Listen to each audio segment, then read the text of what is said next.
pertama saya persilakan kepada Kakanda Furqan Gabi selaku penulis buku Api Kata-Kata dan juga aktif dalam gerakan-gerakan sosial lainnya.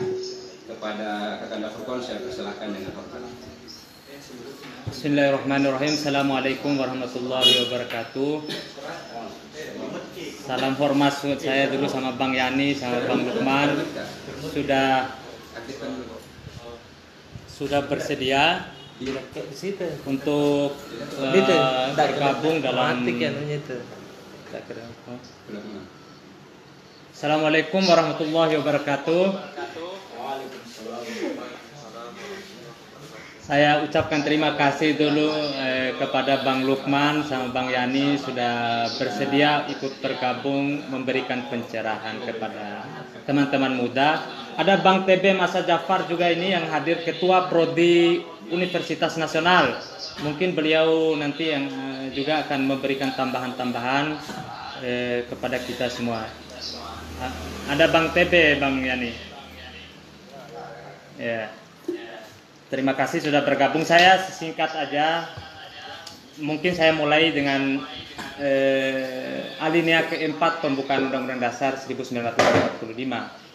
Dalam alinea itu dikatakan, kemudian daripada itu, untuk membentuk satu pemerintahan negara Indonesia yang melindungi segenap bangsa Indonesia dan seluruh tumpah darah Indonesia, memajukan kesejahteraan umum, mencerdaskan kehidupan bangsa, dan ikut melaksanakan ketertiban dunia yang berdasarkan pada perdamaian abadi dan keadilan sosial. Saya mau mengambil pembahasan tentang daerah yang lockdown, kemudian masalah integrasi ini dari konteks bunyi, dari frame pembukaan Undang-Undang Dasar itu. Masalahnya sekarang adalah pemerintah Indonesia gagap menghadapi sebut dengan ancaman COVID-19 serius sebenarnya. Kita punya sejarah yang agak kelam tentang masalah integrasi ini.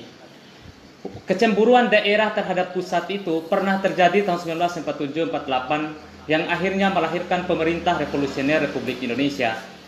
Pemerintah Revolusioner Republik Indonesia itu bukan 57 ya, 57. Pemerintah Revolusioner Republik Indonesia itu sama sekali bukan pemberontakan, tapi itu aspirasi daerah yang tidak mau didengar oleh pusat karena kekuasaan itu berpusat di daerah Jawa dan lain sebagainya. Akhirnya kolonel-kolonel, perwira-perwira menengah dan perwira-perwira menengah daerah mengadakan perlawanan terhadap pemerintah pusat. Pertama, karena dia tidak mentaati konstitusi. Yang kedua, dia tidak mampu mensejahterakan daerah-daerah. Ini masalah yang serius sebenarnya, ya.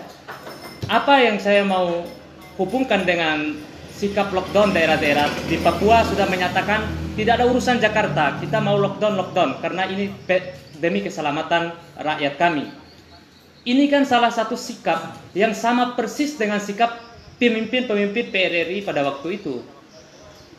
Mereka tidak didengar oleh pusat hanya mementingkan persoalan-persoalan yang terjadi di daerah Jawa. Sekarang pemerintah pusat kita hanya mementingkan persoalan-persoalan ekonomi ketimbang keselamatan warga negara.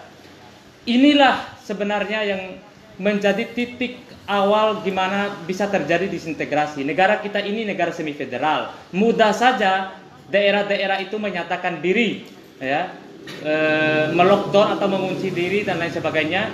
Akhirnya terputus hubungan integrasi itu. Bisa saja. Karena kita mengalami sejarah yang sama. Oleh karena itu, kalaulah pemerintah pusat hari ini, ya, masih terus bersikap seperti sekarang, ya, maka saya yakin ketegangan antara pusat dan daerah akan terjadi. Makanya Undang-Undang Nomor 6 Tahun 2018 itu memberikan amanat kepada pusat untuk melakukan karantina supaya daerah-daerah tidak mengambil karantina sendiri. Tapi karena pemerintah pusat hitungannya untung rugi, jadi akhirnya pemerintah daerah tidak mau mengikuti pusat. Ini pembangkangan pertama sebenarnya. Pembangkangan ini terjadi persis seperti yang dilakukan PRRI dan Permesta, ya. Karena itu menurut saya kalau kita mau jujur, mau terbuka, ya, mau terbuka terhadap masalah yang terjadi di Republik ini, saya kira titik tolak masalah kedaruratan nasional ini ada di pemerintah pusat. Kita sudah menghadapi bencana sekarang. Bencana sudah menjadi pandemi dan seluruh dunia panik menghadapi pandemi global ini. Namun pemerintah kita pada awal-awal muncul pandemi ini menganggap enteng dan menganggap remeh bahwa Indonesia mampu untuk mengatasi dan Indonesia kebal terhadap pandemi ini. Namun toh akhirnya terjadi juga apa yang tidak diharapkan. Pandemi menyebar begitu sangat luar biasa dan pada akhirnya kita kewalahan untuk mengatasi ini. Kedua, krisis ekonomi yang mengikuti pandemi ini menjadi salah satu oposisi sendiri bagi pemerintah sebenarnya. Kelemahan-kelemahan inilah yang harus sebenarnya diisi oleh pemerintah. Makanya saya teringat ketika kita ingin mengadakan diskusi ini, ya, ada satu yang ada dalam pikiran saya bahwa kalaulah daerah-daerah mengambil lockdown masing-masing, bagaimana nasib NKRI yang dicita-citakan oleh Muhammad Nasir itu? Cita-cita negara kesatuan yang dibangun di atas pengorbanan yang banyak, ya, di atas perjuangan yang pahit tokoh-tokoh masa lalu, terancam akibat ada satu pandemi.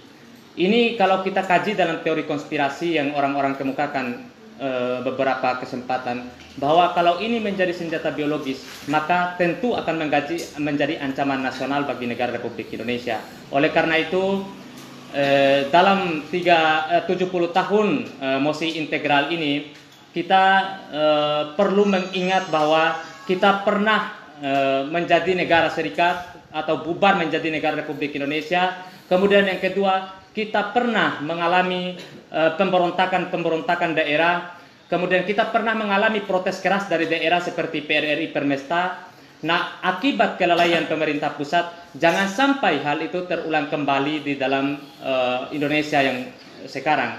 Itulah harapan kita. Semoga pemerintah Republik Indonesia, dalam hal ini Bapak Presiden, yang selalu banyak memberikan janji-janji kepada rakyatnya, walaupun banyak janji itu yang tidak beliau tepati, ya, tapi itulah kita sudah berada di dalam titik ini. Maka saya berharap anak-anak muda mampu mengkaji ini dari perspektif konstitusional, dari perspektif negara Indonesia yang merdeka, berdaulat, dan negara yang bersatu, tidak akan mudah dipecah oleh apapun. Sekian, billahi fisabilillah, fastabiqul khairat. Assalamualaikum warahmatullahi wabarakatuh.